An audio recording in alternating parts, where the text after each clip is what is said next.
Dalam kesempatan ini saya ingin membagikan sebuah pelajaran yang saya beri judul Bocoran Tuhan. Nah, mengapa pelajaran ini jadi penting untuk kita dengar di hari-hari seperti ini? Karena hari-hari seperti ini adalah hari-hari yang sangat tidak mudah. Karena saya banyak berjumpa dengan orang-orang percaya yang sedang mengeluh dan mereka berkata, mau sampai kapan keadaan seperti yang ini? Keadaan yang sangat tidak pasti. Kita tidak bisa memprediksi kapan keadaan bisa berubah.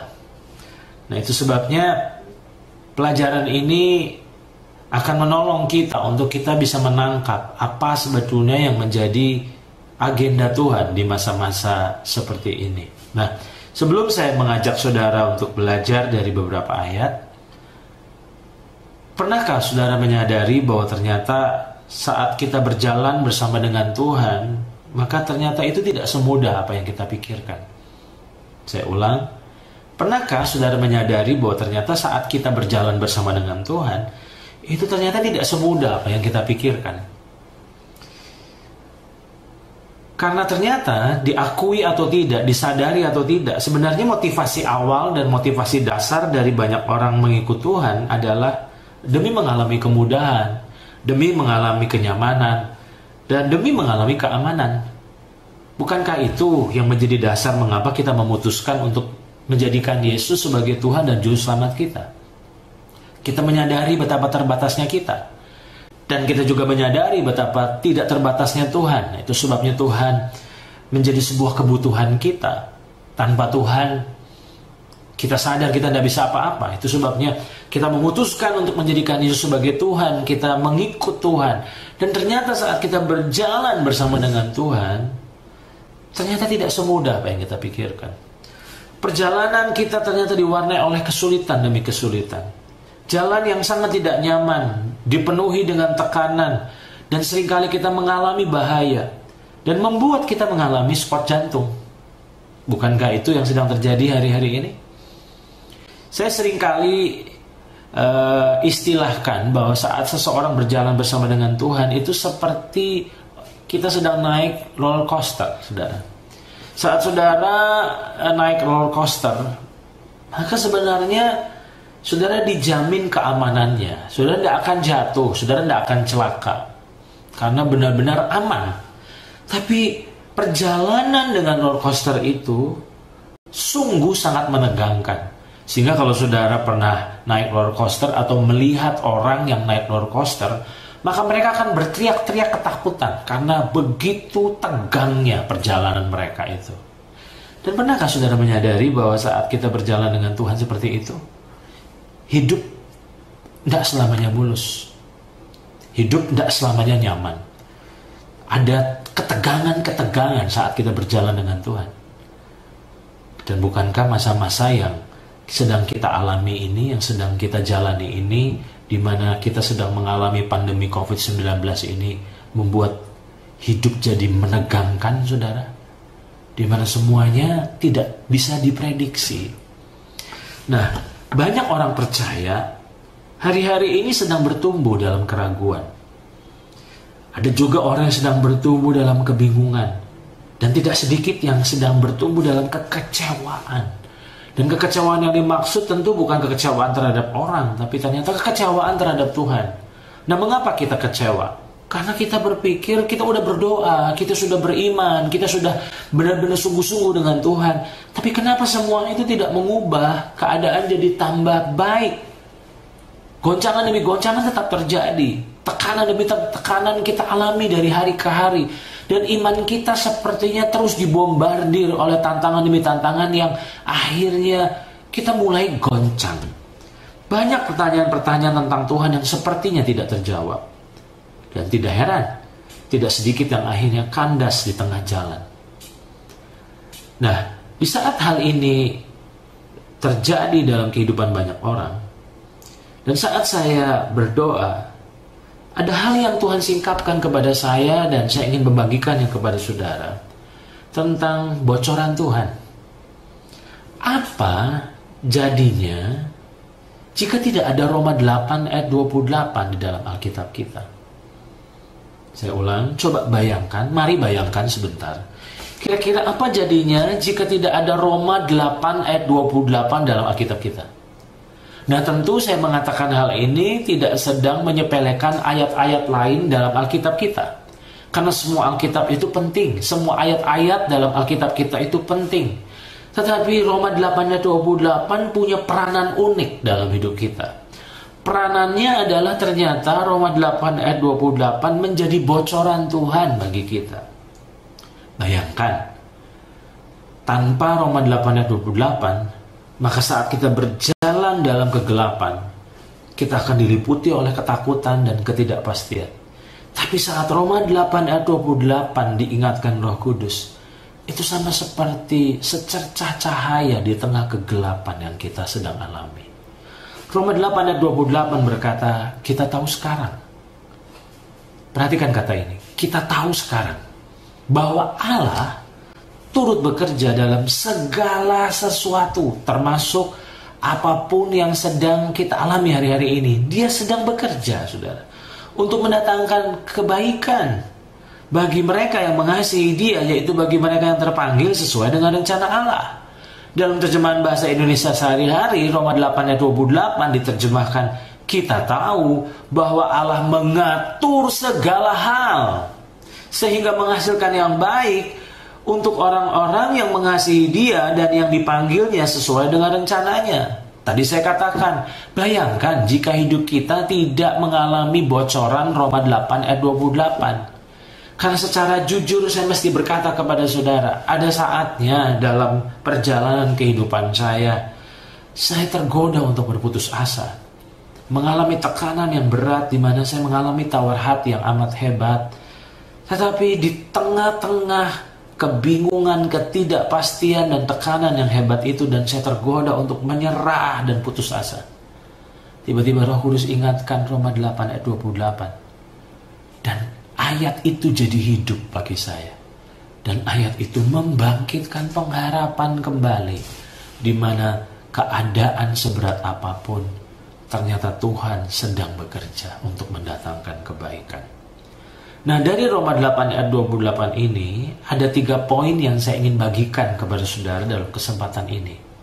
Yang pertama, poin pertama, setelah saya merenungkan ayat ini berulang-ulang, saya mendapatkan sebuah poin penting, yaitu Tuhan yang kita sembah ternyata Dia adalah Tuhan yang aktif dan bukan Tuhan yang pasif.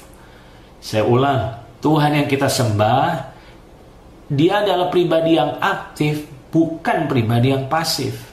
Nah, mengapa poin ini penting saya lepaskan dan penting saya suarakan? Karena sebenarnya ada banyak orang sedang menuduh Tuhan sebagai pribadi yang pasif, sebagai pribadi yang lambat, atau kita menuduh Tuhan sebagai penonton hidup kita. Pernahkah saudara tergoda untuk menuduh Tuhan seperti itu? Kita berpikir, di mana Tuhan? Ingat, saat kita berkata di mana Tuhan, berarti kita sedang meragukan bahwa sebenarnya kita berpikir menuduh Tuhan, oh Tuhan kok Tuhan yang pasif, bukan Tuhan yang aktif. Dan bukan hanya itu, banyak orang menuduh Tuhan sebagai pribadi yang lambat. Kita selalu berpikir bahwa Tuhan itu selalu lambat, Pak, dalam bekerja, lambat dalam menolong saya, dan Dia cuma hanya sebatas menonton kesusahan saya, kesedihan saya, kehancuran saya. Tapi saya mau katakan kepada saudara, semua itu ternyata salah. Karena Roma 8 ayat 28 memberi bocoran kepada kita bahwa ternyata Tuhan adalah pribadi yang aktif. Dia bukan pribadi yang pasif. Seandainya kita tahu apa yang sedang dikerjakan Tuhan di balik layar kehidupan kita, maka kita pasti akan sangat bersyukur dan memiliki pengharapan dalam menjalani kehidupan ini. Oke, saya ulang kalimat penting ini. Seandainya saudara dan saya tahu apa sebenarnya yang sedang dikerjakan Tuhan di balik layar kehidupan kita, maka kita pasti akan sangat bersyukur kepada Tuhan dan menjalani hidup dengan penuh pengharapan. Nah, memang benar, Kita tidak lihat Tuhan bekerja. Yang kita lihat hanyalah masalah, yang kita lihat hanyalah kesulitan, yang kita lihat adalah tantangan demi tantangan yang terus membombardir iman kita. Tapi ingat, Roma 8 ayat 28 memberi bocoran bahwa ternyata Tuhan bukan pribadi yang pasif, tapi dia pribadi yang aktif. Oke? Memang saudara belum bisa melihatnya, memang saudara belum bisa merasakannya, tapi percayalah, dia sedang bekerja. Oke. Itu poin yang pertama. Poin yang kedua, dari Roma 8 ayat 28, saya menemukan sebuah poin selanjutnya. Yang pertama tadi, dia bukan pasif tapi aktif. Nah, yang kedua, saya temukan bahwa ternyata Tuhan bukanlah sebatas perencana, tapi juga pelaksana. Oke, poin kedua, saya ulang. Tuhan bukanlah sebatas perencana, tapi juga pelaksana. Roma 8 ayat 28, saya coba terjemahkan dalam bahasa bebas saya. Oke, dalam terjemahan bebas saya, Roma 8 ayat 28, saya terjemahkan sebagai berikut ini. Tuhan bekerja secara aktif dalam situasi apapun yang kita sedang alami dalam keseharian kita untuk menggenapi rencananya dalam hidup kita. Saya ulang, ini terjemahan bebas saya dari Roma 8 ayat 28. Tuhan bekerja secara aktif, bukan secara pasif, dalam situasi apapun yang sedang kita alami dalam keseharian kita. Untuk apa sih? Apa yang dia sedang kerjakan untuk menggenapi rencananya dalam hidup kita? Selama ini kita mencurigai bahwa Tuhan itu sebatas pribadi yang jago membuat rencana yang baik dan indah. Kita cuma hanya sebatas mencurigai, oh memang rencana Tuhan itu baik. Oke, saya mau katakan kepada saudara, ingat, dia bukan hanya sebatas merencanakan, tapi dia secara aktif berupaya untuk menggenapi rencananya atas hidup saudara dan saya. Jika saudara memahami ini, maka saudara pasti akan bersyukur kepada Tuhan. Karena dia tidak sedang diam, dia sedang bekerja. Memang kita tidak bisa melihatnya, memang seringkali kita tidak bisa merasakannya. Yang kita cuma bisa lihat dan rasakan hanyalah besarnya masalah, besarnya kesulitan demi kesulitan yang membuat kita makin hari makin tawar hati. Tapi ingat, Tuhan sebenarnya sedang memberi bocoran. Bocorannya adalah Roma 8 ayat 28. Nah, Tuhan, tadi saya katakan Tuhan adalah pribadi yang sedang aktif bekerja untuk memastikan rencananya itu jadi dalam hidup kita. Nah, pertanyaannya, apa sih sebenarnya rencana Tuhan bagi hidup kita? Apakah rencana Tuhan dalam hidup kita sebatas membuat kita jadi pribadi yang berhasil? Dari yang gagal, rencananya mengubah kita jadi orang berhasil? Apakah rencananya hanya sebatas menjadikan kita sebagai orang yang berkelimpahan secara materi? Dari orang yang berkekurangan, terus Tuhan berkati kita, Tuhan memiliki rencana untuk membuat kita jadi pribadi yang berkelimpahan secara materi. Apakah itu rencana-rencana Tuhan dalam hidup kita? Ingat, dia sedang bekerja untuk bukan menggenapi rencanamu, tapi dia sedang bekerja untuk menggenapi rencananya atas hidupmu. Apa kira-kira rencananya dalam hidupmu? Ternyata saudara akan temukan jawabannya dalam ayat 29 dari Roma 8. Roma 8 ayat 28 selama ini hanya dicomot dari konteksnya. Padahal sebenarnya ayat 28 tidak bisa dipisahkan dari ayat 29. Apa sih yang sedang Tuhan kerjakan secara aktif? Dalam segala sesuatu dia sedang mengerjakan rencananya. Apa rencananya? Ayat 29 ternyata rencananya apa?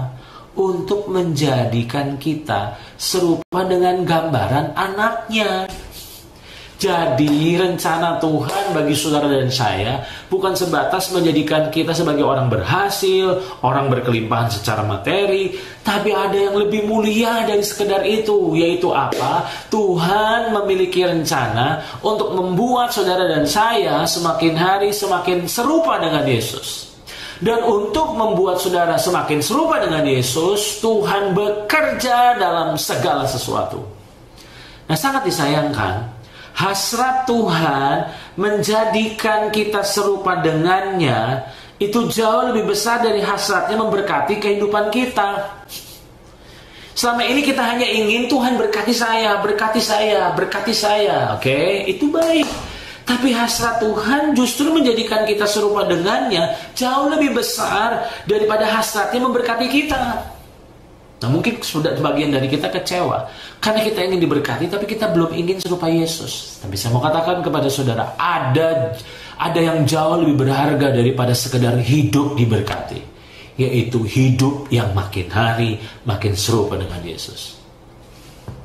Itu poin yang kedua. Ingat, Tuhan bekerja secara aktif untuk menggenapi rencananya. Dan rencananya ternyata menjadikan saudara semakin hari semakin serupa dengan Yesus. Poin ketiga. Poin ketiga adalah, mengapa sepertinya rencana Tuhan belum atau tidak tergenapi dalam hidup banyak orang percaya? Bukankah ini aneh, saudara? Di satu sisi Tuhan itu bukan Tuhan yang menonton. Di satu sisi ternyata Tuhan itu bukan Tuhan yang pasif, tapi Tuhan yang aktif. Dia aktif memastikan rencananya tergenapi. Tapi yang aneh, mengapa di satu sisi dia aktif mengerjakan segala sesuatu untuk menggenapi rencananya, tapi di sisi lain ternyata mengapa ada banyak orang belum mengalami penggenapan dari rencana Tuhan?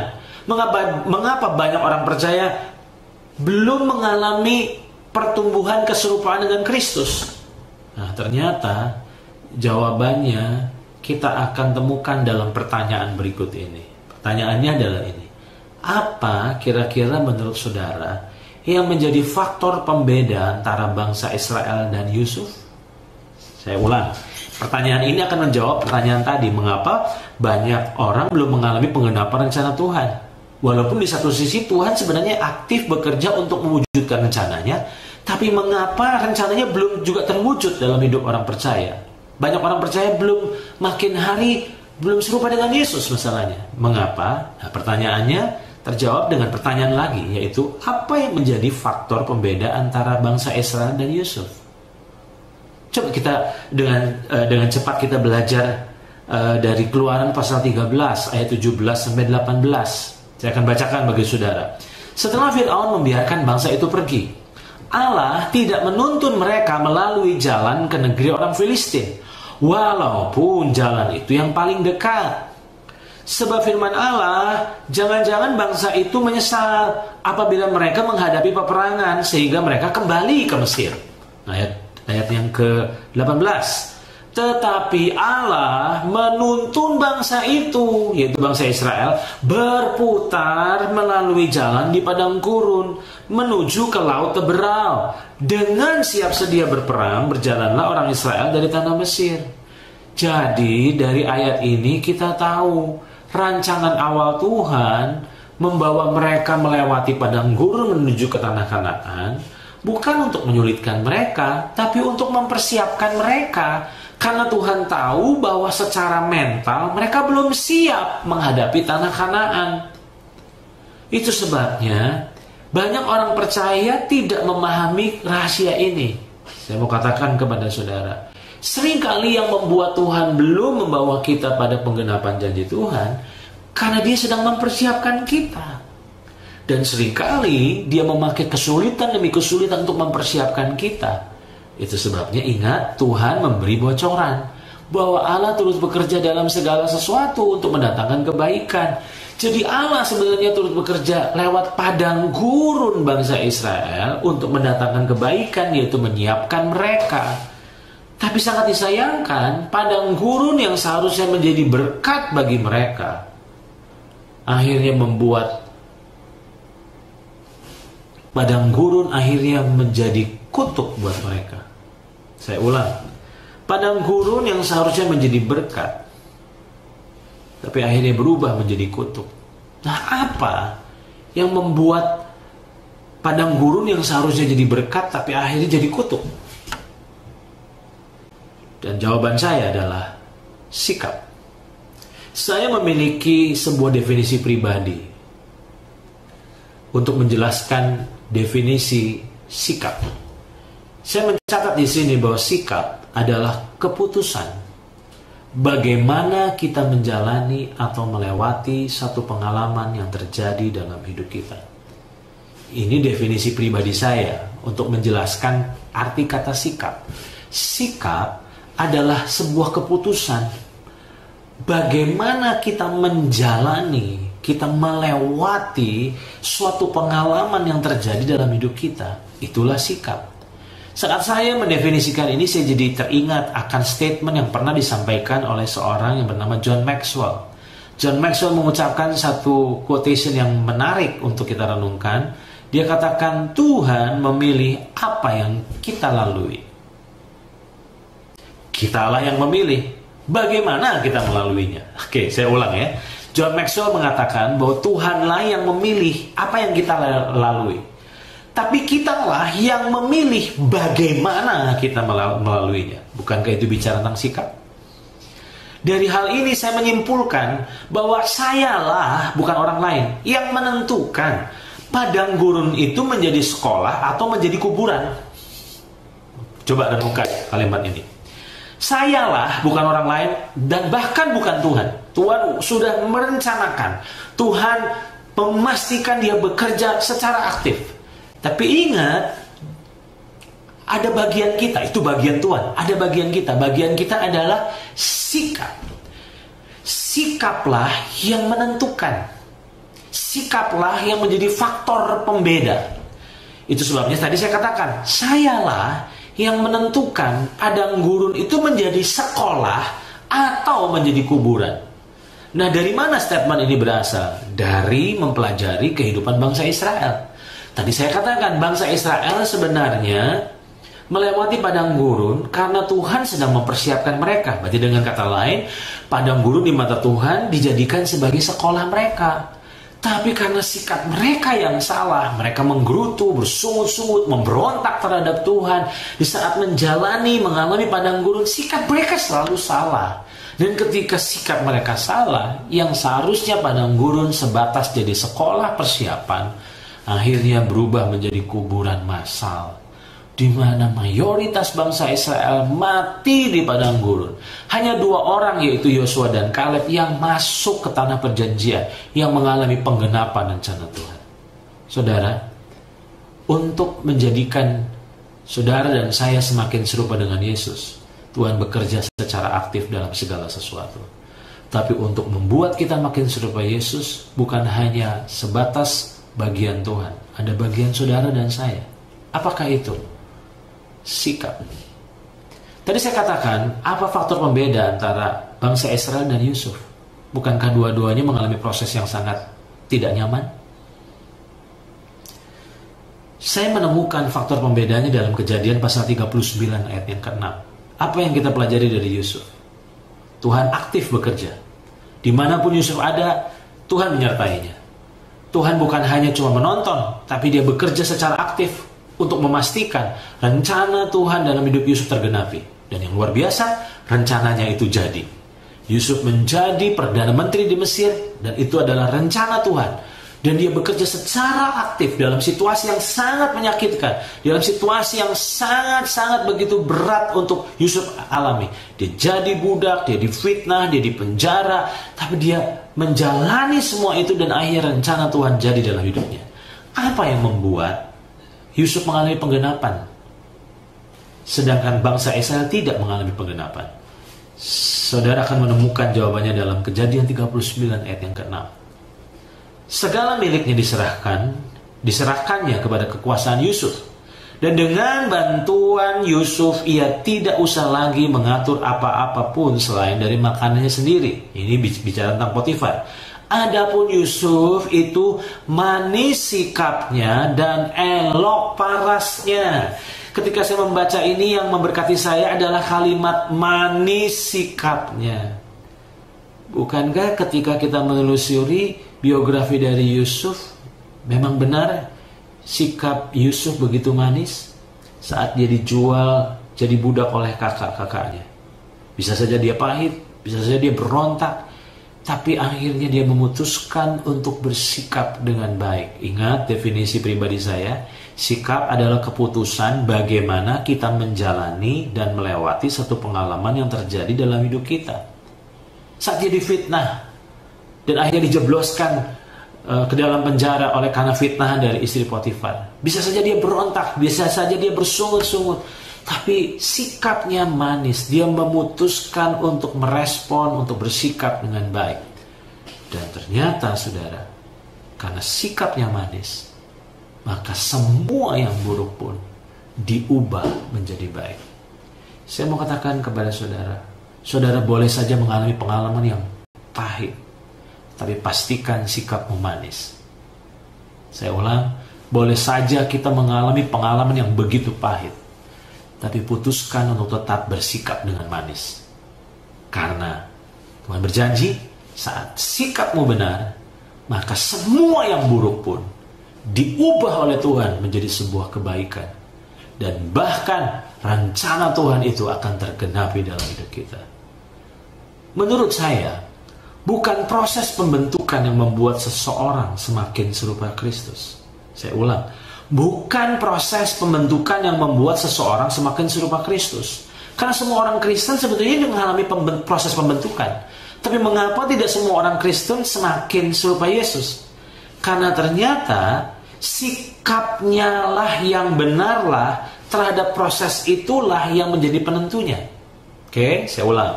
Bukan proses pembentukan yang membuat seseorang semakin serupa Kristus, tapi sikapnya yang benar terhadap proses itulah yang menjadi penentunya. Oke, masa-masa sulit yang Tuhan izinkan terjadi sebenarnya sedang Tuhan pakai untuk membuat makin hari kita makin serupa Kristus. Pernahkah kita meneladani Yesus saat Yesus menjalani dan melewati pengalaman salibnya? Coba saudara renungkan. Pernahkah kita meneladani Yesus saat dia menjalani dan melewati pengalaman salibnya? Coba saudara fokus terhadap sikap Yesus, attitude Yesus saat dia ditangkap, saat dia disiksa, saat dia mau disalibkan. Sebenarnya dia punya kekuatan, dia punya kuasa untuk menghindar. Dia punya kekuatan untuk melawan. Karena ketika orang-orang berusaha menangkapnya, tidak ada orang yang bisa menyentuhnya. Jadi artinya sebenarnya dia mengalah. Dia bisa saja berontak, dia bisa saja melepaskan kekuatannya untuk menghindari salib. Tapi dia menjalani proses itu. Dan kita bisa belajar dari Yesaya pasal 53 ayat yang ke-7. Apakah itu? Dia dianiaya. Tentu ini sedang berbicara tentang Yesus. Tetapi dia, kata tetapi itu berarti sikap. Dia dianiaya, tetapi dia membiarkan diri ditindas dan tidak membuka mulutnya. Wow, saya diberkati dengan kalimat ini. Dia dianiaya, berarti dengan kata lain mengalami hal-hal yang menyakitkan. Dia dianiaya, tetapi, kata tetapi itu opposite-nya, sikap itu pembedanya. Dia dianiaya, tetapi dia membiarkan diri ditindas dan tidak membuka mulutnya. Hari-hari ini, setiap orang percaya sedang melewati pengalaman padang gurun. Tapi saya mau ingatkan saudara, pastikan bersikap dengan benar. Apa yang membuat kita bersikap dengan benar? Karena kita tahu Tuhan sedang bekerja dalam segala sesuatu untuk mendatangkan kebaikan, yaitu membuat makin hari kita makin serupa dengan Kristus. Setiap kali kita tergoda untuk bersikap negatif, setiap kali kita tergoda untuk putus asa dan menyerah, maka selalulah ingat akan bocoran Tuhan dalam Roma 8 ayat 28. Ada waktunya saudara, saya mau bereaksi yang negatif. Saat mengalami proses pembentukan, ada waktunya saya ingin memberontak. Tapi ketika Roh Kudus ingatkan bocoran ini, membuat akhirnya itu mengerem, membatalkan saya untuk bersikap yang negatif. Ada saatnya juga saya tergoda untuk menyerah dan putus asa. Tapi di saat saya tergoda untuk putus asa, kembali Roh Kudus ingatkan akan bocoran ini. Nah, ingatlah bahwa aku sedang bekerja secara aktif dalam hidupmu, dalam segala sesuatu yang kau alami, untuk memastikan rencanaku terjadi atas hidupmu. Itulah yang Roh Kudus ingatkan kepada saya, dan yang membuat saya kembali memiliki pengharapan dan melewati masa-masa sulit, masa-masa yang tidak mengenakan, tapi belajar untuk tetap bersikap benar sebagai bukti bahwa saya mempercayai Tuhan adalah pribadi yang aktif menggenapi rencananya. Selamat melewati proses pembentukan dan pastikan sikapmu selalu benar. Pengalaman boleh pahit, tapi pastikan sikapmu tetap manis. Tuhan memberkati kita semua.